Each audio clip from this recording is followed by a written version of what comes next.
ముందుగా బ్రహ్మర్షి పితామహ పత్రిజీ గురువు గారికి, వంశీ సార్‌కి హృదయపూర్వకంగా కృతజ్ఞతలు తెలియజేసుకుంటున్నాను. అదే విధంగా 'ఎందుకు ఈ జీవితం' అన్న బుక్ ద్వారా ఎంతో చక్కటి జ్ఞానాన్ని అందిస్తున్న తడవర్తి వీరరాఘవ సార్ గారికి కూడా హృదయపూర్వకంగా కృతజ్ఞతలు తెలియజేసుకుంటున్నాను. Thank you so much masters. Okay masters. ఈ ఆహ్, మనము ఇక్కడ అనుభవాలను ఎందుకు పొందాలి అంటే, కేవలం జ్ఞానాన్ని పొందడానికి ఈ యొక్క జ్ఞ జ్ఞా అనుభవాన్ని అనుభవిస్తూ, జీవిత పాఠాలను నేర్చుకుంటూ అనుభవాలు పొందుతాం. అయితే ఈ అనుభవాలు అనేవి 2 రకాలుగా ఉంటుంది.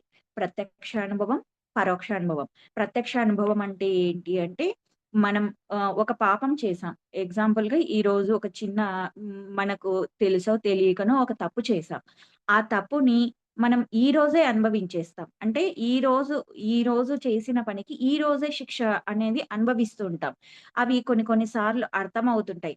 ఓకే. నేను ఈ తప్పు చేశాను కదా! అందుకే నాకు ఇటువంటి శిక్ష వచ్చింది ఈరోజు అని ఒక్కొక్కసారి మనం ఫీల్ అవుతూ ఉంటాం. అది ఏంటి అంటే ప్రత్యక్ష అనుభవం అన్నమాట. అదే పరోక్ష అనుభవం ఒక్కొక్కసారి అదే రోజు అనుభవించకపోయినా ఒక్కొక్కసారి గతంలో అంటే కొన్ని రోజుల క్రితం చేసుంటాం. కొన్ని రోజుల క్రితం చేసింది ఓకే. నేను గతంలో ఈ విధంగా వాళ్ళని ఇబ్బంది పెట్టాను కాబట్టే ఇప్పుడు నాకు ఇటువంటి ఇబ్బంది వచ్చింది అని కూడా మనం అనుకుంటాం. ఇవన్నీ ఏంటంటే మనకు గుర్తుకు ఉన్నాయి. అదే విధంగా మనం చేసిన కర్మలే మనం అనుభవిస్తున్నాం అన్న నాలెడ్జ్‌ని మనం సంపాదించుకుంటున్నాం. ఇవన్నీ కూడా ప్రత్యక్ష అనుభవం కిందకొస్తుంది. అదే పరోక్ష అనుభవం అంటే ఏంటంటే, ఇప్పుడు మనం ఏదో తప్పు చేశాం.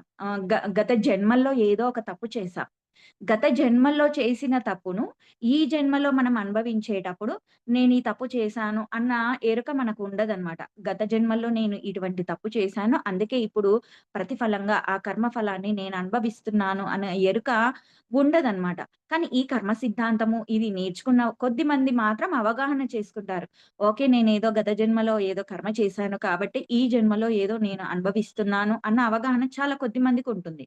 కానీ చాలా మంది ఏంటంటే అలాంటి అవగాహన ఉండదనమాట. ఇప్పుడు ఎగ్జాంపుల్‌గా ఇప్పుడు మాంసం తిన్నారు. కానీ మీకు ఇప్పుడేమి జరగదు. ఈ ఈరోజు మాంసం తిన్నారు. ఈరోజు మీకేం జరగదు. కానీ ఈ పాప కారణంగా భవిష్యత్తులో మీకు యాక్సిడెంట్ వచ్చి జరగొచ్చు. ఏదైనా తీవ్ర రోగం బారిన పడవచ్చు. కానీ ఆ కష్టం తాను గతంలో మాంసం తినడం వల్ల వచ్చింది అన్నది వారికి తెలియదు. అందుచేత వారికి వేరే కారణం చెప్పుకుంటారు. ఆ కష్టం పోగానే మరలా తిరిగి ఆ పాపం చేస్తూనే ఉంటారు. మాంసం తింటూనే ఉంటారు. కారణం ఏంటి అంటే తాను పొందింది పరోక్ష అనుభవం కాబట్టి. అదే ఇక్కడ ప్రత్యక్ష అనుభవానికి, పరోక్ష అనుభవానికి తీసుకుంటే, ప్రత్యక్ష అనుభవంలో మనకు తెలుస్తుందనమాట. ఓకే. నేను ఈ పాపం చేశాను కాబట్టి, ఈ పాపం ఫలితంగానే నేను ఈ కర్మ ఫలితాన్ని నేను అనుభవిస్తున్నాను అన్న అవగాహన వచ్చి, ఆ పాపం అన్నది మనం చెయ్యకుండా ఉంటాం. కానీ ఈ పరోక్ష అనుభవంలో ఏంటి అంటే, దానికి ఈ ఈ శిక్ష ఏం పడలేదు. నేను చేసింది కరెక్టే. అంటే మన మనస్సును మనం మాయ చేస్తున్నాం.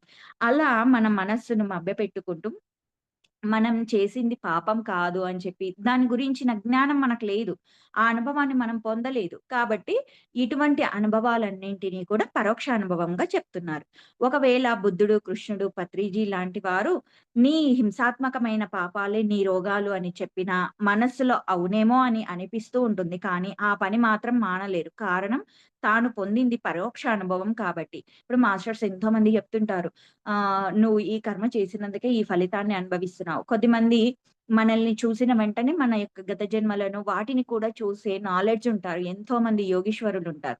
వాళ్ళ దగ్గరికెళ్ళినప్పుడు ఒకవేళ ఏదైనా ఒక సమస్యను అడిగినప్పుడు నువ్వు గత జన్మలో ఇటువంటి పాపం చేశావు కాబట్టే ఇప్పుడు ఇది అనుభవిస్తున్నావు అని చెప్పారనుకుందాం ఎగ్జాంపుల్‌గా. అప్పుడు ఏంటి మనము అవునేమో అనుకుంటాం. అంటే దానికి సంబంధించిన జ్ఞానం అన్నది మనకు లేదు. ఎందుకంటే మనం అనుభవం పొందలేదు. మనం చూడలేదు ఆ గత జన్మని. కాబట్టి మనం ఏంటి అవునేమో అనుకుంటాం. అదే మనకు వంశీ సార్ ఇచ్చిన ఈ డ్రీమ్ ప్రాసెస్‌లో మనకేమవుతుంది అంటే మనము ఎవరో చెప్పిన అనుభవం కాదు. మనం ప్రత్యక్షంగా మన అనుభవాన్ని మనం పొందుతున్నాం. అంతే మనము ఏదైతే ఈ కర్మ ధ్యాన ప్రక్రియ ఏదైతే జ్ఞాన సిద్ధి ప్రక్రియ ఏవైతే చేస్తున్నామో వీటిలో ఏంటి అంటే ప్రత్యక్షంగా మన అనుభవాన్ని మనం పొందుతున్నాం. మన గుణాలు మార్చుకోవడం కావచ్చు, మన కర్మలను చూసుకోవడం కావచ్చు, మన యొక్క స్థితి ఎలా ఉందో చూసుకోవడం కావచ్చు, ఏదైనా కావచ్చు. కానీ ఇవన్నీ కూడా మనం ప్రత్యక్షంగా పొందుతున్నాం. ప్రత్యక్షంగా పొందినప్పుడు ఏమవుతుంది? అబ్బా! నేను గత జన్మలో ఎంత పెద్ద తప్పు చేశాను. అబ్బా! ఎన్ ఇన్ నే నే నేనిప్పుడు నేనిప్పుడు పొందుతున్న ఈ ఈ యొక్క ఇబ్బంది ఎంత చిన్నది కదా! ఇంత చిన్ ఇన్ ఇంతే కొంచెమే కదా నేను అనుభవిస్తున్నది. నేను బాధ పెట్టింది చాలా ఉంది కదా! అని చెప్పి మనము పశ్చాత్తాపం చెందుతాము. పరివర్తనతో ఉంటాం. లేదు లేదు నేను ఇటువంటి తప్పు ఇంక చెయ్యను. ఆ బాధ నాకు తెలిసింది. అప్పుడు నేను వాళ్ళని ఎంత బాధ పెట్టానో నాకు తెలిసింది. కాబట్టి నేను ఇటువంటి తప్పు చెయ్యను అని చెప్పేసి మనం పరివర్తన చెందుతాం. ఇంకా ప్రాయశ్చిత్తం చేసుకోవడానికి ప్రయత్నం చేస్తాం. అంటే అటువంటి ఇబ్బంది పడుతున్న వారికి అరే! గతంలో నేను ఇంత పెద్ద తప్పు చేశాను కదా! అటువంటి వారే నా కళ్ళ ముందు కనిపిస్తున్నారు కదా! వీళ్ళకి నేనేదైనా సహాయం చేయగలనా? వీలైన సహాయం నేను చేస్తాను అని చేయడానికి మనము ముందుకు వెళ్తాం. అది ప్రాయశ్చిత్తం అవుతుంది. అలా మనం ఏదైతే ప్రత్యక్ష అనుభవం ద్వారా ఏదైతే జ్ఞానం పొందుతామో దాని ద్వారా ఏంటంటే మనలో పరివర్తన వస్తుంది. ఆ పరివర్తన వచ్చే వరకి కూడా మాస్టర్స్ మనకు అవకాశం ఇస్తూనే ఉంటారు. ఆ జ్ఞానం పొందే వరకు కూడా ఆ కర్మను మనం అనుభవిస్తూనే ఉంటాం. అందుకే మనలో పరివర్తన అన్నదే మనకు జీవితంలో చాలా చాలా ఇంపార్టెంట్. ఏదైనా కర్మ చూసుకున్నాము, ఏదైనా ఒక కర్మను అనుభవిస్తున్నాము అంటే ఖచ్చితంగా మనలో పరివర్తన రావాల్సిందే. పరివర్తన వచ్చే వరకు మనం దానిని అనుభవిస్తూనే ఉంటాము. కానీ సృష్టిలోని కర్మ సిద్ధాంతం అనుసరించి అలాంటి పరోక్ష అనుభవాలు పొందగా కొన్నాళ్ళకు అంతర్మదనం జరుగుతుంది. ఎందుకు ఈ కష్టం వచ్చింది? ఏమిటి ఈ బాధ? ఇలా ఎందుకు జరుగుతుంది? నేనేం తప్పు చేయలేదు కదా! నేనేం పాపం ఎరగను కదా! ఎందుకు ఈ కష్టం వచ్చింది? ఒకవేళ ఆ పెద్దలు చెప్పింది నిజమేనా? మాంసం తినడం వల్లనే ఈ కష్టం వచ్చిందేమో! లేకపోతే వారు ఈ విషయం ఎందుకు చెబుతారు? నాకే ఎందుకు చెప్తారు? అలా చెప్పడం వల్ల వారికి వచ్చిన లాభం ఏమిటి? అదే కారణమేమో! అసలు తినకపోతే నష్టమేమిటి? మానేస్తే పోలా? ఏదో ఒక ఆహారం దొరుకుతుంది కదా! ఆ జంతువులనే తినాల్నా? నిజంగా చూస్తే అవి కూడా బాధపడుతున్నాయి కదా! వాటి బాధ కూడా నాకు కలిగిన బాధ లాంటిదే కదా! అది కూడా ప్రాణమున్నదే కదా! వద్దు వద్దు అని అరుస్తుంది కదా! ఏడుస్తుంది కదా! పారిపోతుంది కదా! బాధ లేకపోతే ఆ జీవి అలా ఎందుకు చేస్తుంది? నా చేయి తెగితే ఎలాంటి బాధ కలుగుతుందో, దాని పీక తెగినా కూడా దానికి కూడా అలాంటి బాధే కలుగుతుంది కదా! అనవసరంగా దాన్ని బాధించడం ఎందుకు? ఆ పాప ఫలితంగా నేను బాధపడటం ఎందుకు? తినడం మానేస్తే పోతుంది కదా! అని రకరకాలుగా ఆలోచిస్తూ ఉంటారు. అలా కష్టం కలిగినప్పుడు, రోగంతో బాధపడుతున్నప్పుడు, బాధ భరించలేనప్పుడు అంతర్మదనం ద్వారా పరోక్ష కారణాన్ని తెలుసుకుంటారు. ఇక ఆ పని చెయ్యరు. ప ప్రవర్తన మార్చుకుంటారు. ఇదంతా పరోక్ష అనుభవం వల్ల జరుగుతుంది. అయితే ఇక్కడ ఈ పరోక్ష అనుభవం కూడా ఏంటంటే పదే మనం అనుభవించి ఏదో ఒక రోజు మనలో అంతర్మదనం జరిగి స్టార్ట్ అవుతుందనమాట. మనం రివిజన్ చేసుకుంటాం. ఎవరైనా ఏవైనా మంచి విషయాలు చెప్పినప్పుడు ఈ కర్మను అనుభవిస్తున్నావు, ఈ పాపం చెయ్యొద్దు అని ఇలా రకరకాలుగా చెప్తుంటారు కదా! మన చుట్టూతా. అవన్నీ ఒకసారి అంతర్మదనం చేసుకున్నప్పుడు మనకు మనంగా ఆహ్, దానిని పరివర్తన మార్గంలోకి మార్చుకోవడానికి ప్రయత్నం చేస్తాం. అందుకే ఆ పరోక్ష అనుభవాన్ని కూడా ఏంటంటే ఎన్నో సార్లు అనుభవించిన తర్వాత దాని ద్వారా మార్పొస్తుంది. కానీ ఈ ప్రత్యక్ష అనుభవంలో ఏంటంటే వెంబడే అంటే నీకర్థమవుతుంది. ఓకే. నేనింత పెద్ద తప్పు చేశాను కదా! ఇంత పెద్ద తప్పు నేను చెయ్యకూడదు కదా! ఇలాంటి పనులు ఎందుకు చేశాను? ఇక మీదట నేను చెయ్యను అని ఇలా మనకు మనము తెలుసుకుంటామనమాట. మనకు అర్థమవుతుంది. అందుకే ప్రత్యక్ష అనుభవాల ద్వారా చక్కగా జ్ఞానాన్ని నేర్చుకుంటాం. ఈ అనుభవాలు కావచ్చు, డ్రీమ్స్ ద్వారా కావచ్చు, ఏదైనా సరే మనం ప్రత్యక్ష అనుభవం ద్వారా పొందినది చాలా చక్కగా మనలో మార్పుని తీసుకొస్తుంది. ఏది ఏమైనా సరే కష్టాలు అనుభవించడం కోసమే. అలా అనుభవం పొందిన వారు మరలా ఈ తప్పులు చేయరు. ఒకవేళ తప్పు చేస్తున్నారు అంటే ఇంకా అనుభవం పొందలేదని అర్థం. ఏదైనా చేసిన కర్మలు ఎందుకు అనుభవించాలి అంటే మనం ఇదివరకే చెప్పుకున్నాం. అనుభవం పొందడానికి, మార్పు చెందడానికి, సృష్టిలోని సత్యం తెలుసుకోవడానికే.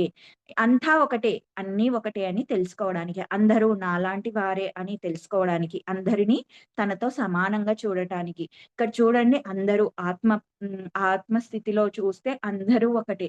శరీర పరంగా చూస్తే నేను వేరు, నువ్వు వేరు అన్న భేదాభిప్రాయాలుంటాయి. అదే ఆత్మ పరంగా చూస్తే అంతా ఒకటే, అందరూ ఒకటే, అందరూ సమానమే అని ఎ ఎలా అయితే భావిస్తామో ఈ ఈ ఆత్మ పరంగా ఏదైతే ఫీల్ అవుతున్నామో మనం దేహ పరంగా కూడా ఆ విధంగా చూడగలగాలి. ఎప్పుడైతే ఆ విధంగా చూస్తామో ఏమవుతుంది ఎవ్వరిని బాధ పెట్టం. అంటే అవతలి వాడి బాధ కూడా నా బాధే కదా!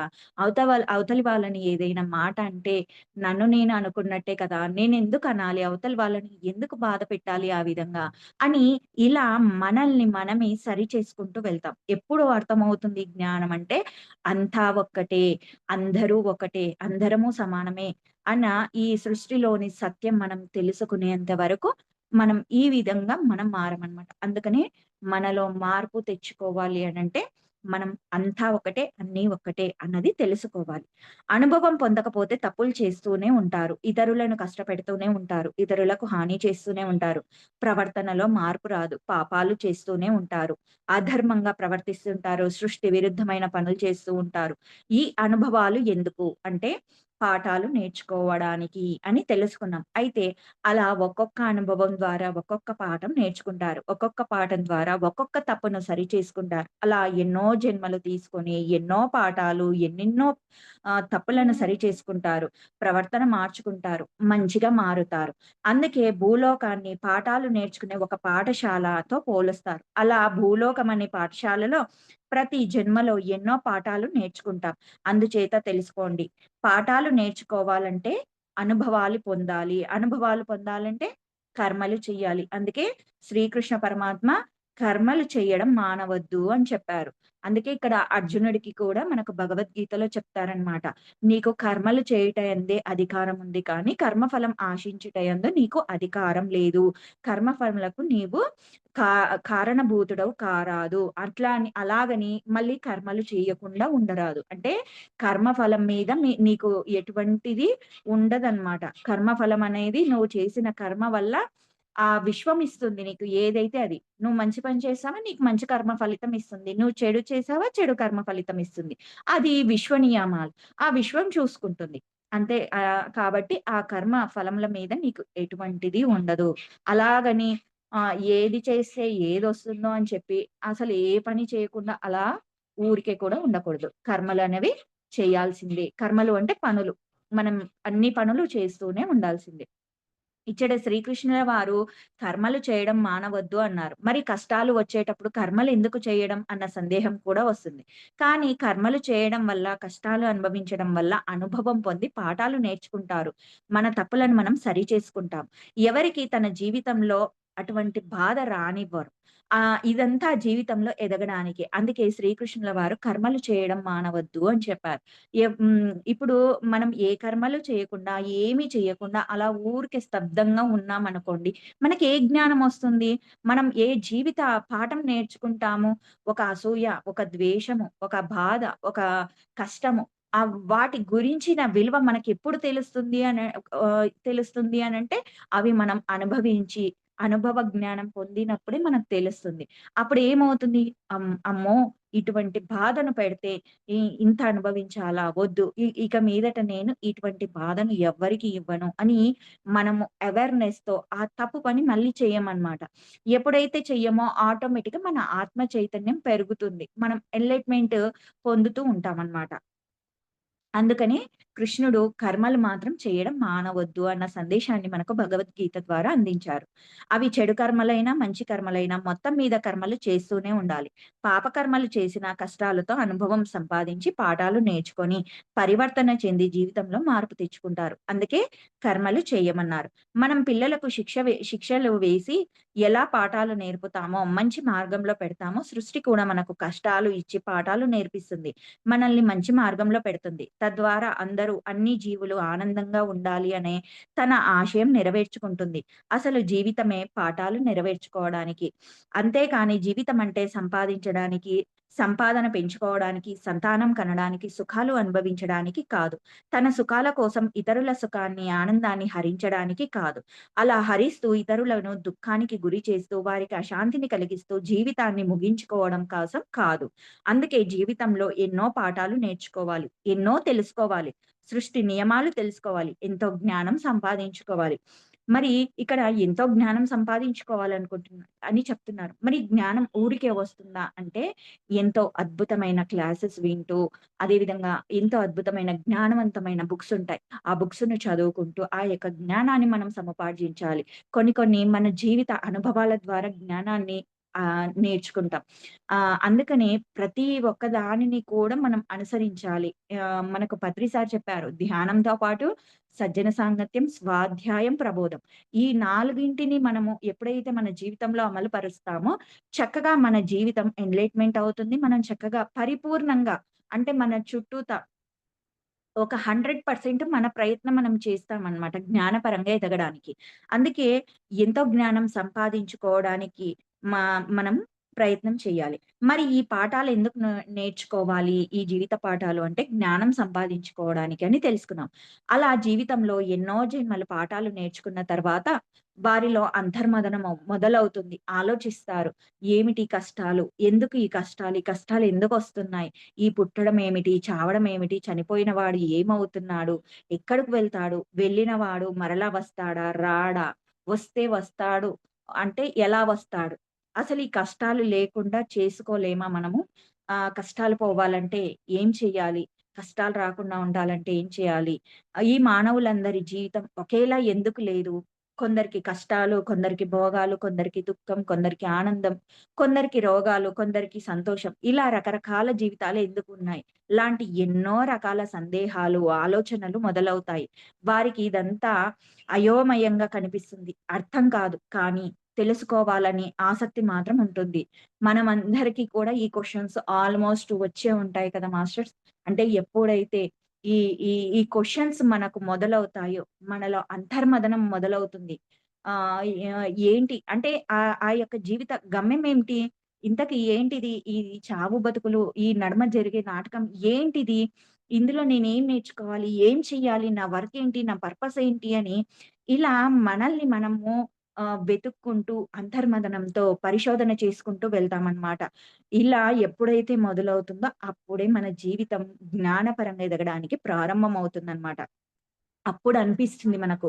అసలు ఈ జీవితం దేనికి ఈ జీవితం? ఏం చెయ్యడానికి ఈ జీవితం? ఈ జీవితంలో నేనేం చెయ్యాలి? అన్న ప్రశ్నలు మనలో గాఢంగా తలెత్తుతాయన్నమాట. అప్పుడు ఏం చేస్తారు అంటే, కొంతమంది గురువులను, పెద్దలను కలుస్తారు. వారిని ప్రశ్నించి తమకున్న సందేహాలను నివృత్తి చేసుకుంటారు. అలాగే కొన్ని ఆధ్యాత్మిక పుస్తకాలు చదువుతారు.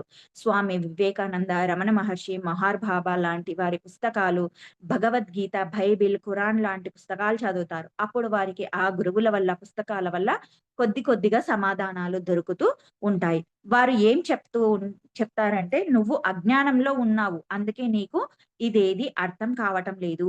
అజ్ఞానంతో చేసే పనుల వల్లే నీకు కష్టాలు వస్తున్నాయి. ఇటువంటి కష్టాల నుంచి బయటపడాలంటే నువ్వు జ్ఞానం సంపాదించుకోవాలి. జ్ఞానం సంపాదించుకుంటేనే నీకు అన్నీ తెలుస్తాయి. అన్ని సమస్యలు పరిష్కరించుకోగలుగుతావు. నీకు పుట్టినప్పటి నుంచి చచ్చే వరకు ఉన్న జీవితమే కాదు, చనిపోయిన తర్వాత కూడా నీకు జీవితం ఉంది.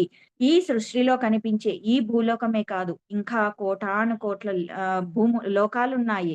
భూమి మీద కనిపించే మానవులు, ఇతర జీవులే కాదు, ఇతర లోకాలలో కూడా ఎన్ ఇ ఇ ఇతర ఎన్నో రకాల జీవులు ఉన్నారు. నీకు భూమి మీద కనిపించే వాటికంటే ఎన్నో వింతలు, విశేషాలు ఆ లోకాల్లో ఉన్నాయి. భూమి మీద నీకు కనిపిస్తున్నది, నీవు తెలుసుకుంటున్నది చాలా స్వల్పము. నువ్వు తెలుసుకోవాల్సింది చాలా ఉంది. ఇవన్నీ విషయాలెప్పుడు తెలుస్తాయంటే, మనం ఒక గురువును కాంటాక్ట్ అయినప్పుడు కానీ, లేదంటే ఒక ఆధ్యాత్మిక బుక్స్ ఎంతో నాలెడ్జ్‌ను అందించే ఎన్నో బుక్స్ ఉంటాయి కదా! ఆ యొక్క బుక్స్‌ను చదివినప్పుడు మనకు ఇటువంటి జ్ఞానం అనేది మనకు అర్థమవుతుందనమాట. అంటే న నా ఈ మన జీవితం ఏంటి? మరణం ఏంటి? మరణం తర్వాత ఉన్న జీవితం ఏంటి? ఏం చేయడానికి వచ్చాం? ఏం చేస్తే మనం ఏం చెయ్యాలసలకి? మన పర్పస్ ఏంటి? ఏం చేసి చేయాల్సింది చేస్తాను, పొందాల్సింది పొందుతాను. ఇలా మనము అన్నీ కూడా తెలుసుకుంటామనమాట. అది ఒక గురువు ద్వారానైనా తెలుసుకుంటాం.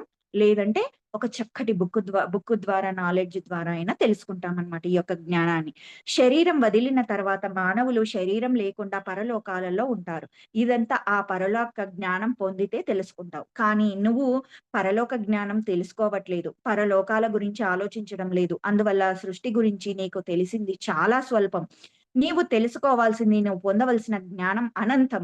అదంతా తెలుసుకుంటే తప్ప నీవు ఈ గందరగోళం నుంచి బయటపడలేవు. అందుచేత జ్ఞానం సంపాదించుకో, అన్నీ తెలుసుకో అని చెబుతున్నారు. అయితే ఇక్కడ మనం నిజంగా చూడండి మాస్టర్స్, ఏదైనా సరే మనము ఒక లడ్డు దానిని మనం టేస్ట్ చేయాలంటే దాన్ని మనం అనుభవించాలి. ఆ లడ్డు టేస్ట్‌ని మనం ఎప్పుడైతే అనుభవిస్తామో దాని రుచి తెలుస్తుంది. ఎంత అద్భుతంగా ఉంది కదా! అని అర్థమవుతుంది. అదే విధంగా పరలోక జ్ఞానము అంటే ఆ పరలోకాన్ని నువ్వు చూడాలి. అక్కడ ఉన్న అద్భుతాలను చూడాలి. అక్కడ ఉన్న జ్ఞానాన్ని నువ్వు తెలుసుకోవాలి. ఎప్పుడైతే పరలోక జ్ఞానం నువ్వు తెలుసుకుంటావో అప్పుడే కదా నీకు అర్థమయ్యేది. అక్కడ ఉన్న జ్ఞానం ఏంటి? అక్కడున్న మాస్టర్స్ ఎవరు? ఏం చెప్తున్నారు? ఏం చేస్తున్నారు? అక్కడున్న పరిస్థితులేంటివి? అక్కడ వాళ్ళు ఎటువంటి జ్ఞానాన్ని అందిస్తున్నారు? ఇదంతా మనకెప్పుడు అర్థమవుతుందంటే, వాళ్ళతో మనకు కనెక్షన్ ఏర్పడి వాళ్ళతో మనం జ్ఞానం పొందుతున్నప్పుడే కదా అర్థమయ్యేది. అలాగే అందుకనే మనం ఇక్కడ భూలోకంలో నేర్చుకుంటున్నది చాలా స్వల్పమైంది కాబట్టి, మీరు పరలోక జ్ఞానాన్ని ఎప్పుడైతే సంపాదించుకుంటారో అప్పుడే అదంతా అర్థమవుతుంది. అప్పటి వరకు మీరు ఇంగా గందరగోళంగానే ఉంటారు. ఈ మరణాంతర జీవితం గురించిన అవగాహన అని చెప్తున్నారు. వారు ఇంకా ఏమంటారంటే, ఈ జీవితంలో జరిగే సంఘటనలన్నీ నువ్వు నేర్చుకోవడానికే. ఈ సంఘటనలు, కష్టాలు నీకెన్నో పాఠాలు నేర్పుతాయి. అలా జీవితంలో ఎన్ని ఎక్కువ పాఠాలు నేర్చుకుంటే అంత ఎక్కువ జ్ఞానాన్ని సంపాదించుకోవచ్చు. తద్వారా ఎలా ప్రవర్తించాలో అంటే ఏం చేయాలి, ఏం చేయకూడదు అన్నది తెలుస్తుంది. అలా జ్ఞానం పెరిగే కొద్దీ చేయకూడని పనులు చెయ్యవు. కష్టాలు అనుభవించవు. అలాగే చేయవలసినవి చేసి జీవితాన్ని సరిచేసుకుంటావు. ఆనందంగా జీవిస్తావు అని చెబుతారు. ఇప్పుడు అంతే కదా! మనము ఎప్పుడైనా మనలో పరివర్తన వస్తుంది. అంటే మార్పు చెందాం. ఈ ఈ తప్పు పని మనం చెయ్యకూడదు అని డిసైడ్ చేసుకుంటాం. అప్పుడు ఏం చేస్తాం? ఏదైతే చెయ్యాలో ఆ పనే చేస్తాం. చేయకూడని పనుల దగ్గరికి మనం వెళ్ళమనమాట. అలా అలా మనము అలా మన మన చైతన్యాన్ని మనం ఆహ్, ఇంకా విస్తీర్ణం చేసుకుంటూ, ఆ యొక్క జ్ఞానాన్ని పొందుతూ ఆనందంగా జీవిస్తామనమాట. అంటే మనకెప్పుడైతే ఈ జ్ఞానం వస్తుందో ఆటోమేటిక్‌గా మన జీవితం ఆనందమయమవుతుంది. నీ జీవితంలో ఇంకా కష్టాలున్నాయంటే ఇంకా నువ్వు అజ్ఞానంలో ఉన్నావు. నువ్వు తెలుసుకోవాల్సింది ఇంకా తెలుసుకోలేదు. అంతేకాని నేనింత జేస్తున్నా, ఇన్ని దెలుసుకుంటున్నా, ఇంతమంది మాస్టర్స్‌తో కనెక్ట్ అవుతున్నా, అయినా నాకు కష్టాలున్నాయి అంటే నీవు దాని గురించిన జ్ఞానాన్ని పొందలేదు కాబట్టే గదా! నీకా కష్టముంది. ఆ బాధ ఉంది. అందుకని మనము ఏదైనా ఒక కష్టముంది, ఒక బాధుందంటే నీకు దానికి సంబంధించిన జ్ఞానం ఇంకా పరిపూర్ణంగా రాలేదు అన్న అవగాహన ఎవరికి వారు చేసుకోవాలిక్కడ. మరి అలాంటి పనులు ఎందుకు చేస్తారు అంటే, అలాంటి పనులు చేస్తే వచ్చే నష్టమేమిటో, చేయపోతే వచ్చే లాభమేమిటో అన్న జ్ఞానం లేకపోవడమే. కానీ ప్రతి జన్మలో అనుభవం ద్వారా కొన్ని పాఠాలు నేర్చుకోవడం ద్వారా అనుభవంతో ఆ జ్ఞానం పొందుతారు. అందుకే పత్రిజీ ఏం చెప్తారు అంటే, అనుభవమే జ్ఞానము అన్నారు. అంతకుముందు ఇతరులు చెప్పినా కూడా మనకు అది అర్థం కాదు. కనుక చేయకూడని పనులు చేస్తూనే ఉంటారు. తెలిసినా కూడా తప్పులు చేస్తూనే ఉంటారు. ఎందుకు చేస్తుంటారు తెలిసినా కూడా అంటే, వాళ్ళు ఆ యొక్క ప్రత్యక్ష అనుభవాన్ని వాళ్ళు పొందలేదు. ప్రత్యక్ష అనుభవం పొందే వరకు వాళ్ళు ఆ యొక్క అజ్ఞానపు పనులు చేస్తూనే ఉంటారు. జ్ఞానం లేకపోవడం వల్ల తెలిసిన తప్పులు చేస్తుంటారు అన్నదానికి ఒక చిన్న ఉదాహరణ ద్వారా తెలుసుకుందాం. ఎవరైనా ఒక అబద్ధం ఆడవచ్చా అని అడిగితే ఆడకూడదు. అబద్ధం ఆడటం తప్పు అని అంటారు పెద్దలు. కానీ ప్రతిరోజు ఎన్నో అబద్ధాలు ఆడేస్తూ ఉంటారు చాలామంది. ప్రతి చిన్న విషయానికి, అవసరం ఉన్నదానికి, లేని దానికి ఉత్తినే అబద్ధాలు చెప్పేస్తుంటారు. సరదా కోసం కూడా అబద్ధాలు చెప్తూ ఉంటారు. అబద్ధాలు చెబుతూ పరిహాసానికి అలా అన్నా కూడా అంటారు. అదే జ్ఞానమున్న ఒక గురువుని తీసుకుందాం. ఆయన అబద్ధం ఆడతారా అంటే ఎటువంటి పరిస్థితిలోనూ కూడా అబద్ధం ఆడరు. ఇతరులకు తే తేడాగా చెప్పరు. అంటే ఉన్నదానిని ఇంకో రకంగా ఊహించి అలా అని, ఇలా అని అలా చెప్పరనమాట. లేనిది చెప్పరు. ఉన్నది ఉన్నట్టుగా చెప్తారు. ఎటువంటి పరిస్థితుల్లో కూడా అబద్ధమాడరు. కారణం ఎందుకు? ఇతడు ఈ విధంగా చెప్తున్నాడెందుకు? అతడు ఆ విధంగా ఎందుకు చెప్తున్నాడు అంటే గురువుకు ఆ యొక్క జ్ఞానం తెలిసింది. ఆయన ప్రత్యక్ష అనుభవాన్ని పొందాడు. ఆయనకు తెలుసు అబద్ధం ఆడితే కలిగే నష్టమేమిటి? తర్వాత దాని ఫలితం ఎంత నష్టాన్ని కలిగిస్తుంది? అబద్ధం ఆడి ఇతరులను మోసగించడం ఎంత సృష్టి విరుద్ధమైన పని? దాని ఫలితం తాను ఏ విధంగా అనుభవించవలసి వస్తుంది అని ఆయనకు ప్రత్యక్షంగా తెలుసు. తెలిసి ఎవరు తప్పు చెయ్యరు కదా! అందుకని ఆయన అబద్ధం ఆడాడనమాట. అంతేకాదు ఎవరైనా నమ్మిన వారికి అబద్ధం చెప్పి మోసగిస్తే వారు ఎంత బాధపడతారో అన్న జ్ఞానం ఆయనకు ఉంది.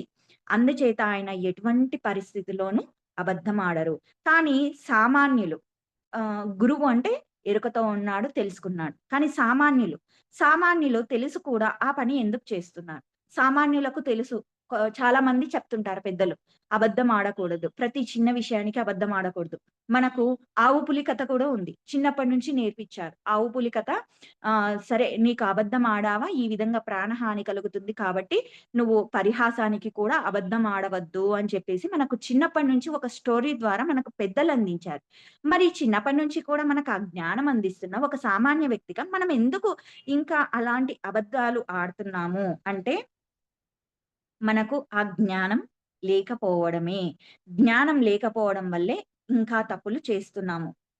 మనం ఇంకా నష్టపోతున్నాం. అందుకే ఆ యొక్క జ్ఞానాన్ని, ప్రత్యక్ష అనుభవాన్ని మనం నిరంతరం ఏ దాంట్లో అయినా సరే పొందాలి. కానీ లోకంలో ఎంతోమంది పెద్దల వల్ల, గురువుల వల్ల, వారి ఉపన్యాసాల వల్ల ఎన్నో విషయాలు, ధర్మాలు తెలుసుకుంటున్నారు. కానీ అలా ఊరికే తెలుసుకోవడం వల్ల ఎటువంటి ప్రయోజనం ఉండదు. చాలా మందికి చాలా విషయాలు తెలుసు. కానీ అన్ని ఆచరిస్తున్నారా అంటే లేదు అని ఖచ్చితంగా చెప్పవచ్చు. కారణం అనుభవం కాలేదు కాబట్టి. అందుచేత అనుభవే అనుభవమే జ్ఞానము. ఆచరణలోకి వస్తుంది అని తెలుసుకోవాలి. అందుచేత అనుభవం ద్వారా నేర్చుకున్న పాఠాల వల్ల పొందిన జ్ఞానం వల్ల తప్పులు సరిచేసుకోవడమే కాదు, తప్పులు చేయకుండా ఉండగలుగుతారు. అలా జ్ఞానం పెరిగే కొద్దీ జీవితంలో తప్పులు, పాపాలు మనం చేయడం తగ్గిపోతూ ఉంటాయి. మరి ఈ జ్ఞానం దేనికి? మన యొక్క తప్పులు, పాపాలు తగ్గించుకోవడానికి మాత్రమేనా ఈ జ్ఞానం? అంటే ఈ యొక్క తప్పులు, పాపాలు తగ్గించుకోవడానికి, అదే విధంగా మళ్ళీ తిరిగి చెయ్యకుండా ఉండడానికి. ఇదొక్కటేనా? ఇంకా ఏమైనా కారణం ఉందా అంటే, ఈ జ్ఞానము ఆధ్యాత్మికంగా, ఆత్మపరంగా మనం ఎదగడానికి అని కూడా మనం ఇదివరకే చెప్పుకున్నాం. ఆత్మ అంటే మనమే కదా! మనం మొదట్లో చెప్పుకున్నాం. మనము శరీరధారులము. అంటే ఈ శరీరాన్ని ధరించి ఉన్న ఆత్మలము మనము అని. అంటే మనం ఎదగడానికి అందుచేత మనం ఎంత ఎక్కువ జ్ఞానం సంపాదిస్తే అంత ఎదిగినట్లు లెక్క. మరి ఆధ్యాత్మికంగా, ఆత్మపరంగా ఎదగడం ఎందుకు? అంటే సరే ఎదగాలి అని చెప్తున్నారు. మరి ఎందుకు ఎదగాలి? ఆధ్యాత్మికంగా ఎందుకు ఎదగాలి? ఆత్మపరంగా ఎందుకు ఎదగాలి అంటే ముందు ఒక విషయం తెలుసుకోవాలి మనం. మనమంతా దేహాలం కాదు, ఈ దేహదారులము అని. అయితే ఈ ఆహ్, అయితే ఈ ఆ మనమంతా ఆత్మలమని ఇంతకు ముందే తెలుసుకున్నాం. కానీ ఈ లోకంలో అంతా తాము ఏం చేస్తున్నామంటే ఈ భూలోకంలో అందరం కూడా మనమే ఈ దేహం, మనదే ఈ దేహము, ఈ దేహమే నేను అని ఈ దేహాన్ని భావిస్తూ దేహపరంగా ఎదగడానికి ప్రయత్నిస్తున్నాం. అంటే దేహ లాభాల కోసం చూస్తున్నారు. అంటే ఒక వ్యాపారం చేయడం, డబ్బును సంపాదించడం, ఉద్యోగంలో ఎదగడము, వ్యాపారంలో ఎదగడం ఇలా బాహ్యపరమైన ప్రయత్నాలే చేస్తున్నాం. ఈ ఎదుగుతున్నవన్నీ కూడా మనం ఏవైతే చేస్తున్నామో అవన్నీ కూడా దేహ సంబంధమైనవే ఇవన్నీ మనం చేస్తున్నవన్నీ. కానీ తాను ఆత్మ అయినప్పుడు తాను ఆత్మపరంగా ఎదగాలని తెలుసుకోవాలి. ఆత్మ లాభాలు పొందాలి. ఆత్మ ఎదుగుదలనే ఆధ్యాత్మిక ఎదుగుదల అవుతుంది. నువ్వు నువ్వొక ఆత్మవయ్యుండి దేహపరంగా ఎదుగుతూ ఉంటే నీ ఆత్మ ఎలా డెవలప్ అవుతుంది? అన్న క్వెషన్ మనలో రావాలి. అంటే నా యొక్క ఆత్మ ఎదుగుదల కోసం నేనేం చేస్తున్నాను? నేను ఎటువంటి పనులు చేస్తున్నాను? అని ఎప్పుడైతే మనలో ఆ క్వెషన్స్ రైజ్ అవుతాయో, దాని పరంగా ఆత్మపరంగా మనం ఎదగడానికి, ఆధ్యాత్మిక జ్ఞానాన్ని నేర్చుకోవడానికి మనలో లెర్నింగ్ అనేది మనకు స్టార్ట్ అవుతుందనమాట. అందుకే ఆ యొక్క ఆత్మ ఎదుగుదలని ఆధ్యాత్మిక ఎదుగుదల అంటారు. ఎందుచేతనంటే ప్రాపంచికంగా ఎదగడం వేరు, ఆధ్యాత్మికంగా ఎదగడం వేరు. ప్రాపంచికంగా ఎదిగిన వారు ప్రాపంచిక లాభాలు అంటే దేహ లాభాలే పొందుతారు. కానీ ఆధ్యాత్మికంగా ఎదిగిన వారు ఆత్మ లాభాలు పొందుతారు. కానీ మనం ఆత్మలం కాబట్టి ఆత్మ లాభాలే కలిగిన అసలైన లాభాలు. ఈ ఆత్మ లాభాలే మన ఆత్మ ఎదుగుదలకు ఉపకరిస్తాయి. ఆత్మ ఎదిగే కొద్దీ అంటే జ్ఞానం పెరిగే కొద్దీ శరీరం వదిలిన తర్వాత సృష్టిలో ఉన్న కోటాను కోట్ల లోకాలలోని ఉన్నత లోకాలను, ఊర్ధ్వ లోకాలను మనం చేరుకుంటాం. అలా ఆ ఊర్ధ్వ లోకాలను చేరుకోవడమే ఆత్మ ఎదుగుదల. మనం చెప్పుకున్నాం మరణాంతర జీవితం తర్వాత కూడా మనం మన యొక్క ఆత్మ ఎదుగుదలను బట్టి ఆయా లోకాలలోకి వెళ్తుంది. అక్కడ ఆ యొక్క జ్ఞానాన్ని తీసుకుంటుంది. ఇంకా మనం ఏవైనా ఇంకా నీచమైన తప్పులు చేస్తున్నామా? నీ నీ ఈ కింది అంటే నీ కింది లోకాలకు వెళ్తాం. అలా మనము ఎప్పుడైనా సరే ఆత్మపరంగా ఎదిగే కొద్దీ ఏంటంటే ఇంకా అద్భుతమైన జ్ఞానాన్ని సంపాదించుకోవడానికి ఇంకా ఊర్ధ్వ లోకాలకు మనం ప్రయాణం చేయగలుగుతామనమాట. అందుకనే ఆత్మపరంగా ఎదగగలిగే పనులే చెయ్యాలి. ఆత్మపరంగా ఎదగగలిగే జ్ఞానాన్నే మనం సముపార్జించాలి. ఆత్మపరంగా ఎదగగలిగే చూపులే చూడాలి. మనకు ఈ బాహ్య ఇంద్రియాలిచ్చాడు భగవంతుడు. ఏం చేయడానికి? ఏవి పడితే అవి చూడ్డానికా? ఏవి పడితే అవి తినడానికా? ఏవి పడితే అవి మాట్లాడడానికా? ఈ శరీరంతో ఏవి పడితే అవి స్పృశించడానికా? కాదు. మనం ఆత్మపరంగా ఎదగగలగాలి. ఇవన్నీ కూడా మనం ఆత్మపరంగా ఎదగడానికి సహాయపడతాయి.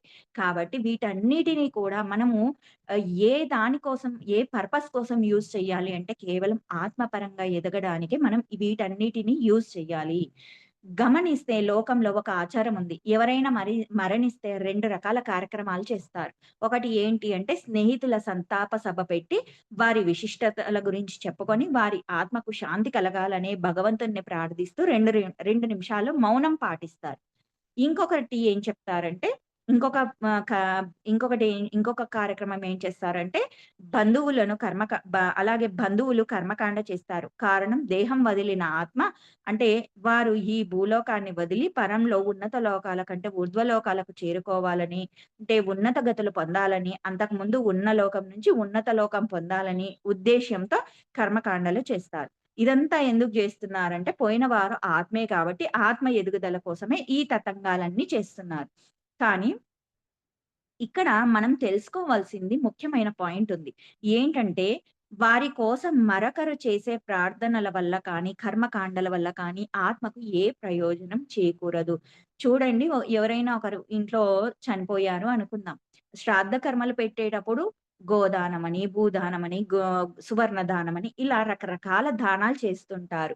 ఆ దానము అదే బ్రతికి ఉన్నప్పుడు ఆ వ్యక్తి చేస్తే అతని కర్మఫలము అతనికి వస్తుంది. అంతేకాని అతని పేరు చెప్పి ఇతను చేస్తే ఏం లాభం? అతను మరణించిన తర్వాత చేస్తే ఏం లాభం? అదే చెప్తున్నారిక్కడ. అందుకే కర్మకాండల వల్ల ఆత్మకు ఏ ప్రయోజనము చేకూరదు. ఆత్మ ఎదగాలన్నా, ఆత్మ ఉన్నత లోకాలను చేరాలన్నా, జీవించి ఉన్నప్పుడే వారి దేహంతో చేసే సాధనల వల్ల, జీవితంలో నేర్చుకునే పాఠాల వల్ల, సంపాదించుకున్న జ్ఞానం వల్లనే ఆత్మ ఎదుగుతూ ఉన్నత లోకాలను చేరుకుంటుంది. ఇక్కడ శ్రాద్ధ కర్మలు పెట్టవద్దండి, చేయవద్దండి అని చెప్పట్లేదు. ఇక్కడ ఏం చెప్తున్నారు అంటే, మీరు చేసే ఏ దానమైనా సరే, ఏ పనైనా సరే, ఏ కర్మైనా సరే మీరు జీవించి ఉండగా చెయ్యండి. అంతేకాని ఎప్పుడో మరణించిన తర్వాత వాళ్ళు చేస్తారు, నా కొడుకులు చేస్తారు, నా మనవళ్ళు చేస్తారు అంటే కాదు. మీరు చెయ్యండి. మీరు ఫలితాన్ని పొందండి అని చెప్తున్నారు మెయిన్‌గా. కాబట్టి ఇక్కడ మరి ఆత్మ ఎదుగుదల ఎందుకు? మన యొక్క ఆత్మ ఎదుగుదల కోసమే ఇదంతా చేస్తున్నాం కదా! మన ఎదుగుదల ఎందుకు? అంటే ఆత్మ ఎదగకపోతే ఏమైనా నష్టముందా అంటే, ఆత్మ ఎదుగుదల జీవిత గమ్యం చేరడానికి. మనం ఇదివరకే చెప్పుకున్నాం. మన యొక్క జీవిత గమ్యము, లక్ష్యం చేరుకోవడానికే మనం ఆత్మపరంగా ఎదగాలి అని. మరి దాన్ని సాధించుకోవాలని చెప్పుకున్నాం. మరి జీవిత గమ్యం ఎందుకు చేరుకోవాలి? ఆ యొక్క లక్ష్యాన్ని ఎందుకు సాధించాలి అంటే, జీవితానికి గమ్యం ముఖ్యమే. లక్ష్యము ముఖ్యమే. మన గమ్యమేమిటో మనకు తెలియకపోతే మన జీవిత ప్రయాణం ఎటు సాగించాలి అన్నది ఎలా తెలుస్తుంది? అలాగే మన ప్రయాణం ఎటు సాగుతుంది? ఎటు వెళ్తున్నాం అన్నది ఎలా తెలుస్తుంది? అసలు మన దారి ఏది? ఎప్పుడు ఏ దారిలో ప్రయాణిస్తున్నాం? సరైన దారిలో ప్రయాణించకపోతే చేసిన ప్రయాణమంతా వృధాయే కదా! శ్రమంతా వృధాయే కదా! అందుచేత ముందు మన గమ్యం ఏమిటో తెలుసుకోవాలి. దానికి సరైన మార్గదర్శకులను అనుసరించాలి. హ్మ్. గొర్రెలు తన కాపరిని అనుసరించినట్టు జీవిత ప్రయాణం సాగించేవాడు కూడా తన కాపరిని అంటే సరియైన దారిలో నడిపించగలిగే గురువును పట్టుకోవాలి. లేకపోతే వాడి బతుకు కాపరి లేని గొర్రె వలె ఉంటుంది. కాపరి లేని గొర్రెలు గమ్యం తెలియని బాటసారులు లాంటివి. నడిపించేవారు లేకపోతే గొర్రెలకు ఎటు వెళ్ళాలో తెలియదు. ఎక్కడ ఆహారం దొరుకుతుందో తెలీదు. దారి తప్పే ప్రమాదం ఉంది. ఆపదలో చిక్కుకునే అవకాశం ఉంది. చివరకు చిక్కుల్లో పడి కష్టాల పాలవుతాయి. అలాగే మానవుని జీవితం కూడా సరియైన మార్గం అంటే ధర్మ మార్గం, సత్య మార్గం, నీతి మార్గం చూపించేవారు లేకపోతే ఏం చేస్తున్నారో తెలీదు. ఏం చెయ్యాలో తెలీదు. చెయ్యకూడనివి చేస్తారు. చివరికి దుఃఖానికి లోనవుతారు. కష్టాలకి పాలుపడతారు. అంటే ఒక రకంగా ప్రస్తుతం సమాజంలో కాపరి లేని గొర్రెల్లా ప్రజలు జీవిస్తున్నారు. వారి గమ్యం ఏమిటో వాళ్ళకెవ్వరికీ తెలీదు. ఎందుకంటే ఈ ప్రాపంచిక జీవితంలో ఉంటూ ఈ యొక్క శరీరమే నేను అన్న స్థితిలో ఉన్నారు ప్రతి ఒక్కరు కూడా. మనం చూస్తున్నాం నిత్య జీవితంలో. అందుకే వాళ్ళకు ఆ యొక్క గమ్యము తెలీదు. ఆ లక్ష్యము తెలీదు. వారికి తెలియదు. ఏం చేస్తున్నారో, ఎటు ప్రయాణిస్తున్నారో తెలియదు. అంతా అస్తవ్యస్తం, అపసవ్యం. అంతా లోక విరుద్ధం. ఒక రకంగా దారి తెలియని, గమ్యం తెలియని బాటసారుల లాంటి వారు. అంటే కాపరి లేని గొర్రెల లాంటి వారు. అందుకే జీసస్‌ను కాపరి అన్నారు. అంటే జీసస్ ఒక మంచి పరమయోగి కదా! అందుకే జీసస్‌ని ఒక కాపరితో పోలుస్తున్నారు. కాపరి అంటే గొర్రెలను కాయడం కాదు. గొర్రెలను కాసేవాడు అని అర్థం. అర్థం కాదు. అందరిని సరియైన మార్గంలో నడిపించేవాడు అని అర్థం. రక్షించేవాడని అర్థం. నష్టపోకుండా చూసేవాడు అని అర్థం. శాంతిగా, సుఖంగా ఏ లోటు లేకుండా జీవించేలా చేసేవాడని అర్థం. తప్పు దారి పట్టకుండా, నష్టపోకుండా చూసేవాడని అర్థం. అలాగే భూమి మీదకు వచ్చిన యోగీశ్వరులందరూ అంటే శ్రీకృష్ణుడు, బుద్ధుడు, మహమ్మద్, గురునానక్ ఎంతోమంది పత్రిజీ లాంటి ఎంతోమంది వ్యక్తులు వీళ్ళందరూ కూడా కాపరులే. అంటే ఎందుకు అంటే వీళ్ళందరూ కూడా ఎంతో అద్భుతమైన జ్ఞానాన్ని అందిస్తూ మానవులను సరియైన మార్గంలో నడిపించడానికి వచ్చిన వారే. దుఃఖంలో పడకుండా చూడడమే కాదు, దుఃఖంలో చిక్కుకున్న వారిని దుఃఖం నుంచి బయటపడేలా చేయడానికి వచ్చిన వారే వీరంతా. దుఃఖ నివారణ మార్గం తెలుసుకున్న కాపరులే. ఎవరైతే వీరిని అనుసరిస్తారో, వారి మార్గంలో ప్రయాణిస్తారో వారంతా తప్పనిసరిగా దుఃఖం నుంచి బయటపడతారు. అందుచేత వారి మార్గంలో నడిచే వారంతా కాపరి ఉన్న గొర్రెలు. వారి మార్గంలో నడవని వారంతా కాపరి లేని గొర్రెలు. ఇంకా ఈజీగా చెప్పాలంటే చూడండి మాస్టర్స్ మనకు వంశీ సారు చక్కగా కర్మ ధ్యాన ప్రక్రియను అందించారు. చక్కగా ప్రత్యక్ష అనుభవాన్ని పొందండి, తెలుసుకోండి అని ఒక కాపరిలాగా ఆయన కూడా మనకు ఎంతో జ్ఞానాన్ని అందిస్తూ ప్రతి క్షణం ఏదైనా ఒక ఒక అర్థం కాలేదు, ఒక ప్రశ్న వచ్చింది. దానికి సమాధానం కావాలంటే ఏ క్షణంలోనైనా సరే మనకు అందించడానికి సిద్ధంగా ఉంటారు. ఎందుకు అనంటే, అరే! వీళ్ళకు ఈ దుఃఖంలో ఉండిపోయారు. ఈ దుఃఖంలో నుంచి నేను ఎలాగైనా వీళ్ళని బయటికి తీసుకురావాలి. వాళ్ళకి సరైన జ్ఞానాన్ని అందించాలన్నదే ఆ యొక్క గురువుల తపన. అంతే తప్ప ఇంకేది ఉండదు వాళ్ళకి ఆలోచన. అలాంటి వ్యక్తులనమాట ఈ మహానుభావులందరూ కూడా. అలాగే జీవితానికి ఒక లక్ష్యం కూడా ఉంటుంది. మన జీవిత లక్ష్యం ఏమిటో తెలియకపోతే, మనం సాధించవలసిందేదో తెలియకపోతే మన జీవితంలో ఏం చెయ్యాలో ఎలా తెలుస్తుంది? ఏం చేస్తున్నామో, చేసేది సరియైనదా కాదా? ఎలా తెలుస్తుంది? మన లక్ష్యం ఏమిటో మనకు తెలియకపోతే, మనం సాధించవలసిందేదో మనకు తెలియకపోతే, మనం సాధించినవన్నీ సాధించి వ సాధించాలి అని అనుకున్నవి అన్నీ కూడా వ్యర్థమే కదా! మనం పడిన శ్రమ, కష్టమంతా కూడా వృధాయే కదా! అందుకే మనం ఏవేవో చేసేసి, సంపాదించేసి, సాధించి పొంగిపోతూ ఉంటాం. గొప్పగా భావిస్తాం. నేను గ్రేట్. నేను ఈ పని చేశాను అని ఇలా మనకి మనమే గొప్పగా ఫీలవుతాం. గర్వపడతాం. గొప్పలు చెప్పుకుంటాం. కానీ అన్నీ వ్యర్థమే కదా! సాధించవలసింది ఒకటి. సాధించింది ఒకటి. ప్రయోజనమేమిటి? సాధించినదంతా వ్యర్థమే కదా! సమయము, శక్తి, ఆఖరికి జీవితమే ఎంత వృధా చేసుకుంటున్నట్టు. అందుచేత మన శక్తియుక్తులు జీవితం వృధా కాకూడదంటే ముందు మన జీవిత లక్ష్యం ఏమిటో తెలుసుకోవాలి. లక్ష్య దిశలో మనం ప్రయత్నం చెయ్యాలి. మన పనులు మన లక్ష్యాన్ని సాధించేవిగా ఉండాలి. మన కృషి ఆ రకంగా ఉండాలి. దానికి సరైన గురువును ఆశ్రయించాలి. వారి ద్వారా మనం చేయవలసింది ఏమిటో తెలుసుకోవాలి. ఆ సాధనలు చెయ్యాలి. మన సమయము, శక్తి, జీవితం దానికి వెచ్చించాలి. విశేషమైన కృషి చెయ్యాలి. తద్వారా లక్ష్యాన్ని తేలికగా సాధించగలుగుతాం. జీవితాన్ని సద్వినియోగం చేసుకోగలుగుతాం. అంతేకాని మనం ఏదేదో చేసి, ఏమేమో చేసి, నేను జేసింది గొప్ప, నేను జేసిందే కరెక్ట్ అని మనకి మనమే డబ్బాలు కొట్టుకుంటూ, మనకు మనమే గొప్పలు చెప్పుకుంటూ ఉంటే మనం ఏమీ సాధించలేము. అందుకే ఖచ్చితంగా ప్రతి ఒక్కరికి కూడా గురువు మార్గం సరియైన మార్గం. ఆ గురువును మనం ఆశ్రయించినప్పుడే మనం సరియైన దిశలో ప్రయాణిస్తామన్నమాట.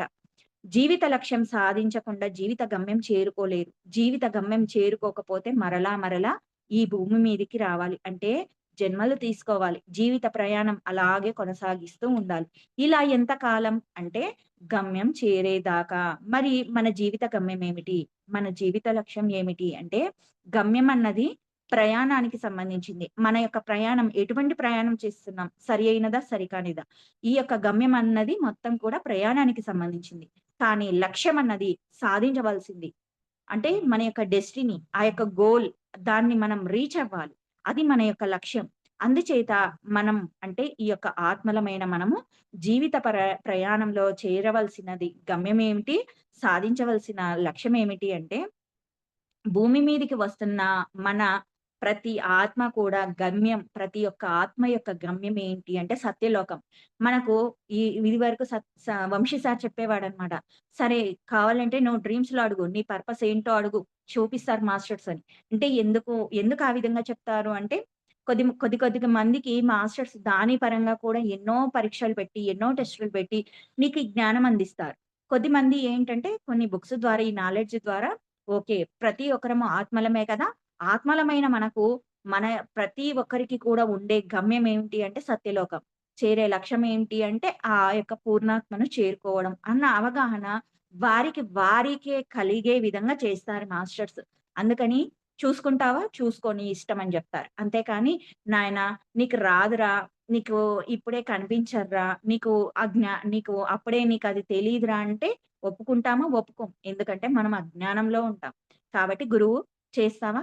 సరే చెయ్యి అంటాడు. అందుకే ప్రతి దానికి చేయమనే చెప్తారు కానీ, ఇది చెయ్యొద్దు, ఇది చెయ్యొద్దు అని ఏ గురువు చెప్పడనమాట. అందుకే మనం ఏదైనా సరే ఆహ్, హ్మ్, సార్ నేను గురువు దగ్గరికి పోయినప్పుడు మనం చాలా ఎరుకతో జాగ్రత్తగా మాట్లాడాలి. ముందుగానే మనం చేయవలసిన పనినంతా చెప్పేసి, "సార్ నేను ఈ పని జేయాలనుకుంటున్నాను. చెయ్యాలా? వద్దా?" అని అడిగామనుకోండి గురువు ఎప్పుడూ కూడా మనల్ని ఆపడనమాట. ఎందుకంటే, నీవు దానికి సంబంధించిన జ్ఞానాన్ని పరిపూర్ణంగా తెలుసుకోవాలి అన్న అవగాహన గురువుకుంటుంది. అందుకని ఏ గురువు కూడా ఆపడనమాట. "నువ్వు ఇలా చెయ్యొద్దు, ఇది చెయ్యొద్దు" అని చెప్పడు. "చేస్తావా? సరే చెయ్యి" అంటాడు. కానీ ఎప్పుడైతే చేయమంటాడో అప్పుడు ఆటోమేటిక్‌గా ఆ అనుభవ పాఠాలను పొందుతూ ఏదో ఒక రోజు నేర్చుకుంటాడు. తర్వాత ఎప్పుడో అప్పుడు తన యొక్క డెస్టినీ తెలుస్తుంది. తన యొక్క గమ్యం కూడా తెలుస్తుందనమాట. ఇలా మన యొక్క గమ్యం సత్యలోకం చేరేదాకా మనం మరలా భూమి మీదకి వస్తూనే ఉంటాం. జీవిత ప్రయాణం సాగిస్తూనే ఉంటాం. అలా వస్తూ పోతూ ఉంటే నష్టమేమిటి అనుకోవచ్చు. అందుకే శ్రీ ఆదిశంకరాచార్యుల వారు ఈ విధంగా చెప్పడం జరిగింది. పునరపి జననం పునరపి మరణం. పునరపి జననే జఠరే శయనం. ఇహ సంసారే బహుదుస్తారే. కృపయా పారే పాహి మురారే. అంటే మళ్ళీ పుట్టడం, మళ్ళీ చావడం. మళ్ళీ తల్లి గర్భంలో పడడం. ఈ విధమైన చావు పుట్టుకల సంసారం కడు దుర్బలంగా ఉంది. దయా స్వరూపుడై వ ఆహ్, వ ద్వయ దయా స్వరూపుడైన వాడా నన్ను కృపతో రక్షించి కాపాడు అని ఈ శ్లోకం యొక్క అర్థం. అంటే పై శ్లోకం ద్వారా శంకరాచార్యుల వారి సందేశం ఏంటంటే, అలా చచ్చి, పుడుతూ దుఃఖం అనుభవించడం కాదు. అటువంటి అటువంటి జీవితం నుండి బయటపడాలని సందేశం ఇచ్చారు. అంటే ప్రతిసారి ఇంకా ఇదేనా ఈ జీవితం? ఇది కాదు. అంటే ఈ చచ్చి, పుడుతూ చావడం, పుట్టడం ఇది కాదు. మనము మళ్ళీ తిరిగి జన్మ లేకుండా చేసుకోవాలి. అలా చేసుకోవాలి అని ఆయన సందేశం. అంటే చచ్చి పుట్టే జీవితం కాదు, చావు పుట్టుకలు లేని స్థితి పొందాలి అన్నదే ఆయన సందేశం అన్నమాట. ఆ స్థితి మన గమ్యం అంటే సత్యలోకం చేరినప్పుడే సాధ్యమవుతుంది. మనం ఎప్పుడైతే సత్యలోకాన్ని చేరుకుంటామో అప్పుడే మళ్ళీ మనం తిరిగి జన్మ తీసుకోవాల్సిన అవసరం ఉండదన్నమాట. అలా సత్యలోకం చేరినప్పుడు ఇక మనం భూలోకం రావాల్సిన పని ఉండదు. ఈ విషయమే భగవద్గీతలో శ్రీకృష్ణ భగవానుడు మనకు చెప్పడం జరిగింది. ఏంటంటే అర్జున, ఆ బ్రహ్మలోకాల్లాంటి లోకాలకు చేరుకున్న తర్వాత తిరిగి భూలోకానికి రావాల్సిందే. కానీ నేను ఉన్నటువంటి సత్యలోకానికి చేరుకుంటే తిరిగి నువ్వు మళ్ళీ జన్మించవలసిన పని లేదు. అంటే భూలోకానికి తిరిగి రావాల్సిన అవసరం లేదు. శ్రీకృష్ణ వారు చెప్పిన దాన్ని బట్టి మన గమ్యము సత్యలోకము అని అర్థమవుతుంది. అంటే ఒక రకంగా నది సముద్రం చేరినట్టు. మనం సత్యలోకంలో ఉండే పూర్ణాత్మను చేరాలి. ఇక్కడ నది సముద్రానికి సంబంధించి ఒక చక్కటి ఎగ్జాంపుల్ తెలుసుకుందాం.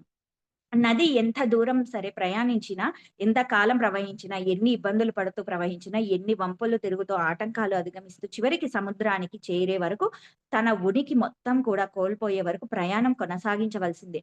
ప్రవహించవలసిందే. బాధలు పడాల్సిందే. సముద్రం చేరితే ఆ నది యొక్క ప్రయాణం ఆగిపోతుంది. అంటే సముద్రం చేరడమే ఆ నది యొక్క గమ్యం. అలాగే మానవుడు ఎన్ని జన్మలు తీసుకున్నా, ఎంత కాలం జీవించినా, ప్రతి జన్మలో ఎన్ని ఇబ్బందులు పడినా, ఎంత దుఃఖం అనుభవించినా, ఎన్ని కష్టాలు అధిగమించినా చివరకు నేను అన్న అహంకారము, నాది అన్న మమకారం అంటే మన యొక్క ఉనికిని అంతా కూడా కోల్పోవాలన్నమాట. ఆ విధంగా కోల్పోయి సత్యలోకంలోని పూర్ణాత్మను చేరేంత వరకు మన జీవిత ప్రయాణం కొనసాగించవలసిందే. బాధలు పడవలసిందే. చివరకు దైవత్వాన్ని సాధించి ఆఖరి జన్మలో ప్రవేశించినా కూడా రాముడిలాగా, కృష్ణుడిలాగా, బుద్ధుడిలాగా, జీసస్ లాగా బాధలు పడవలసిందే. ఎందుకు బాధలు పడాలి అంటే, మనం ఇంకా జ్ఞానాన్ని కంప్లీట్‌గా పరిపూర్ణంగా పొందలేదు. అందుకే బాధలు పడవలసిందే. కృష్ణుడు బాధలు పడలేదా? రాముడు బాధలు పడలేదా? అంటే ప్రతి ఒక్కరు బాధలు పడ్డారు. కానీ దాని నుంచి జ్ఞానాన్ని పొందుతూ వాళ్ళు ఇంకా వాళ్ళ యొక్క చైతన్యాన్ని ఇంకా విస్తీర్ణం చేసుకున్నారు. ఆ యొక్క అనుభవ జ్ఞానాన్ని పొందుతూ. నది తన ఉనికి కోల్పోయినట్టే మానవుడు కూడా తన జీవిత ప్రయాణంలో తన ఉనికి మొత్తం కూడా కోల్పోవాలి. అంటే నేను, నాది అన్నవి అంతా కూడా కోల్పోవాలి. దాని కోసమే మనం ధ్యానం చెయ్యాలి. చూడండి, నదిలా ఉంటే ఒక ఆకారం అన్నది ఉంటుంది. దానికి ఒక పేరు కూడా ఉంటుంది. సముద్రానికి చేరగానే అంటే గమ్యం చేరగానే నామరూపాలు కోల్పోతుంది. అంటే ఆ నది ఎప్పుడైతే సముద్రం చేరుతుందో ఇంకా ఆ నదికి పేరేమి ఉండదింక. అది సముద్రంలో కలిసిపోతుంది. నామరూపము ఏది ఉండదనమాట దానికి. అలాగే మానవుడు కూడా సత్యలోకం చేరగానే, జీవిత గమ్యం చేరగానే నేను, నావి అన్నవి కోల్పోతాడు. అదే విధంగా ఇంకొక ఎగ్జాంపుల్ తెలుసుకుందాం. ఎవరైనా సరే మన స గృహం నుంచి ఎక్కడికైనా ఏదైనా ఒక ప్లేస్‌కి వెళ్దాం అనుకున్నామనుకోండి. ఒక 10 డేస్ అట్లా ప్రయాణం చేసాం.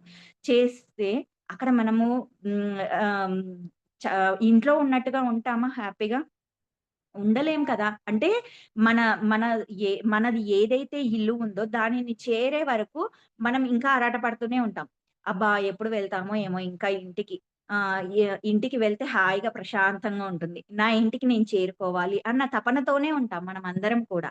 అట్లాగే ఆత్మ కూడా తన స్వగృహమైన సత్యలోకంలోని పూర్ణాత్మను వీడి ఏ లోకం చేరినా సరే శాశ్వత శాంతి పొందలేదు.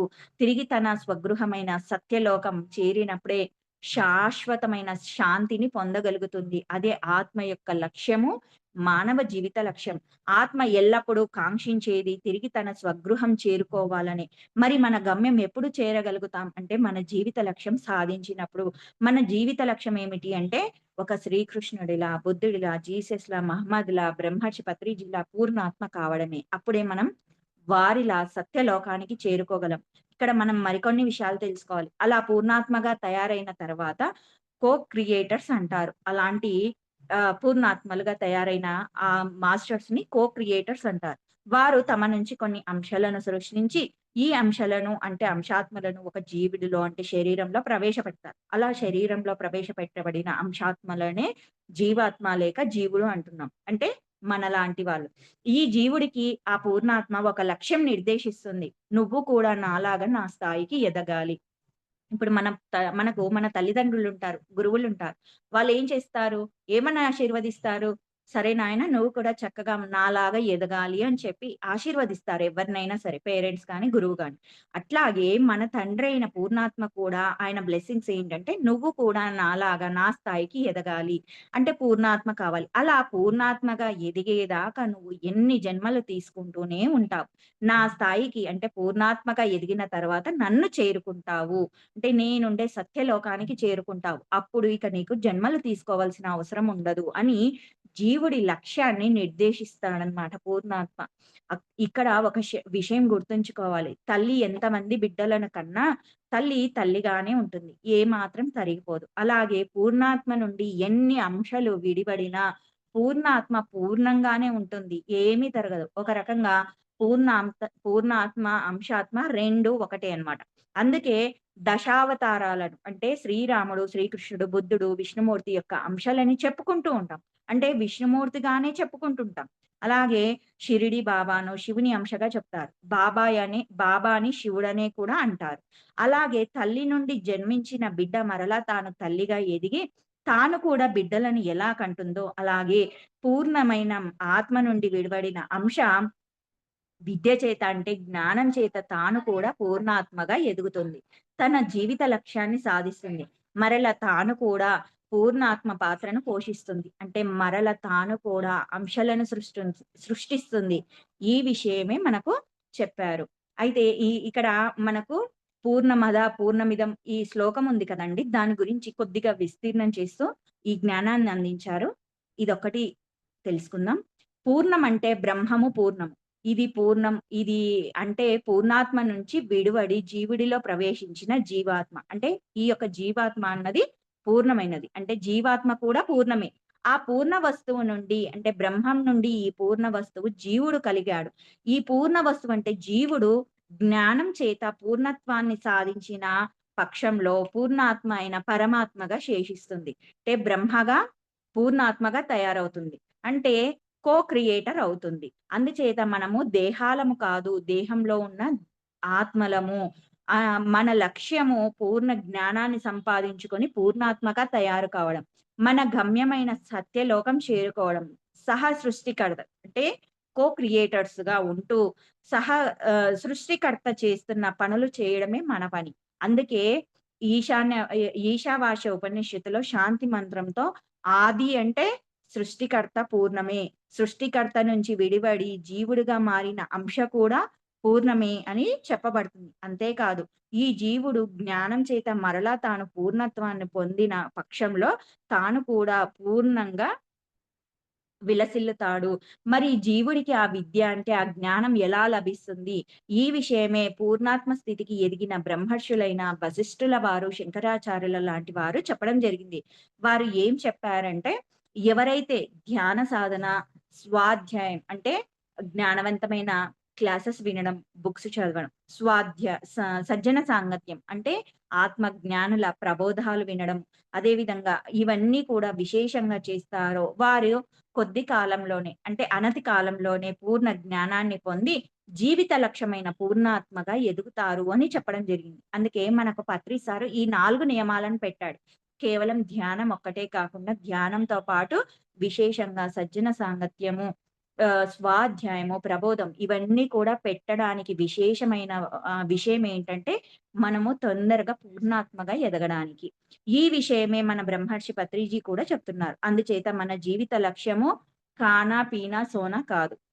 స్వాధ్యాయ సాంగత్యాలు, సాధన ద్వారా పూర్ణాత్మలు కావడానికి తెలుసుకుందాం. అనునిత్య ధ్యాన సాధన చేద్దాం. ఆత్మలమైన మనం ఎదగడం దేనికంటే గమ్యం చేరడానికి, లక్ష్యం సాధించడానికి. మనం పూర్ణాత్మ నుండి వచ్చాం. లక్ష్యం పూర్తి అయ్యేదాకా జన్మలు తప్పవని గుర్తుపెట్టుకోవాలి. అందుచేత లక్ష్యం సాధించి గమ్యం చేరుకోవాలి. ఇంతటి జ్ఞానాన్ని, ధ్యాన మార్గాన్ని మనకు అందించిన బ్రహ్మర్షి పత్రిజీ గారికి ధన్యవాదాలు. లేకుంటే మనమంతా గమ్యం తెలియని బాటసారులమే అయ్యేవాళ్ళం. పత్రిజీ ఎంతో మందికి జ్ఞానాన్ని తెలియచేశారు. లేకపోతే మనం మరలా జన్మలు ఎత్తాల్సి రావడమే కాదు, ఎత్తిన జన్మలను వృధా చేసుకుంటాం కూడా. అందుచేత తెలుసుకోండి. ఈ జీవితం అన్నది సంపాదించుకోవడానికి, సంసారాన్ని పోషించుకోవడానికి, సుఖాలు అనుభవించడానికి, దుఃఖంలో నుంచి, కష్టాల్లో నుంచి బయటపడే ప్రయత్నం చేస్తూ జీవితం ముగించుకోవడానికి కాదు. అలా జీవించడం మన లక్ష్యం కాదు. మరణించడం మన జీవిత గమ్యం కాదు. ఈ జీవితానికి గమ్యం ఉంది, లక్ష్యం ఉంది. అదే అందుచేత ఆ దిశగా మనం ప్రయత్నించాలి, సాధించాలి. అలా ప్రయత్నించి సాధించిన వారే గొప్పవారు. అటువంటి వారే జీవితాన్ని సద్వినియోగం చేసుకున్నవారు అవుతారు. ఇదంతా ఇంకా బాగా అర్థం కావాలంటే, మనము ప్రతిరోజు కూడా ధ్యానం చెయ్యాలి. ఆ జ్ఞానాన్ని పొందుతూ ఉండాలి. సజ్జన సాంగత్యంలో పాల్గొంటూ ఉండాలి. ప్రబోధాలు వింటూ ఉండాలి. మనకు తెలిసిన జ్ఞానాన్ని అందరికీ చెప్తూ ఉండాలి. ఎంతోమంది యోగీశ్వరులు ఎన్నో బుక్స్ ద్వారా ఎంతో జ్ఞానాన్ని అందించారు. ఆ యొక్క జ్ఞానాన్ని మనం సముపార్జించుకుంటూ ముఖ్యంగా ఏంటంటే, జస్ట్ వినడం కాదు, దానిని మనం ఆచరణలో పెట్టాలి. ఎప్పుడైతే ఆచరణలో పెడతామో, అప్పుడే మనలో పరివర్తన వస్తుంది. అంతవరకు మన జీవితంలో మార్పు రాదు. ఎప్పుడైతే పరివర్తన వస్తుందో, ఆటోమేటిక్‌గా మన కర్మలు క్లియర్ అవుతాయి. చక్కగా ఆనందమయమైన జీవితాన్ని జీవిస్తాం. Okay masters. ఇక ఈ బుక్ కంప్లీట్ అయింది. జీవితం ఎందుకు అన్న బుక్కు. Thank you. ఈ అద్భుతమైన అవకాశం ఇచ్చినందుకు ప్రతి ఒక్కరికి కూడా చాలా చాలా కృతజ్ఞతలు. Thank you masters.